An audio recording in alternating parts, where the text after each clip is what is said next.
All right, welcome back. Today we're going to be continuing on with factoring expressions.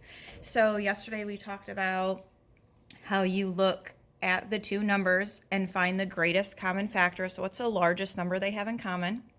And then you divide both of those numbers by the GCF. So we're going to come down here and we have some more examples. Please make sure that you are writing these down in your notebook. You can pause the video right now and copy it down in your notebook, or you can print them off from Google Classroom, whatever you prefer. So I have a 12 and I have a 15. And I'm going to go through, if I don't know off the top of my head what the GCF is, this is a little helper, a little way to help you figure that out. So I know that my factors of 12 are 1, I know 2 can go into 12, 3 goes into 12, and so does 4, because 3 times 4 is 12, 2 times 6 is 12, no 5, no 10, no 8, and 9. So those are my factors for 12. Now I can do the same thing for 15.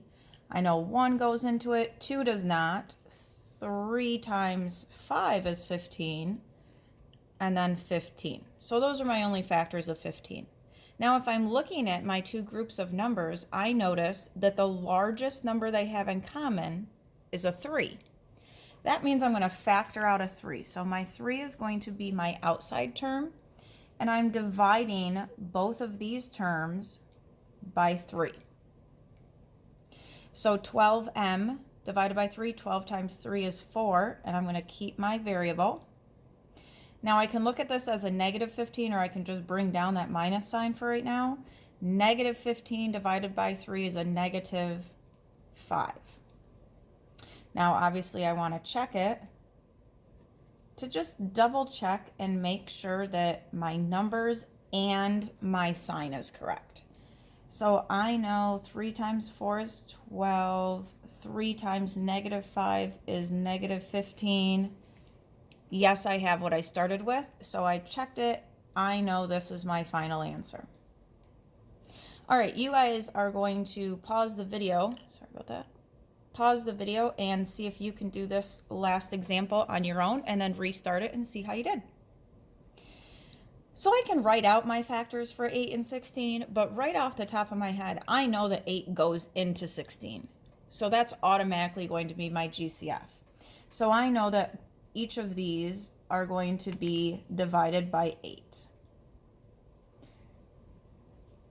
So 8b divided by 8, 8 divided by 8 is 1, or just b. 1b and b are the same thing.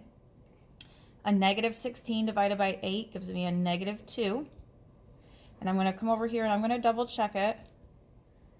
8 times b gives me 8b. 8 times negative 2 gives me a negative 16. Yes, it matches what I started with, so I checked it. I know this is the correct answer. So again, when we're factoring out expressions, we find the GCF, and that goes on the outside of the parentheses. And then that's the number that gets distributed in our check step. And then we use the distributive property to check our answer. Okay, so we use the distributive property to check, just like we did right there.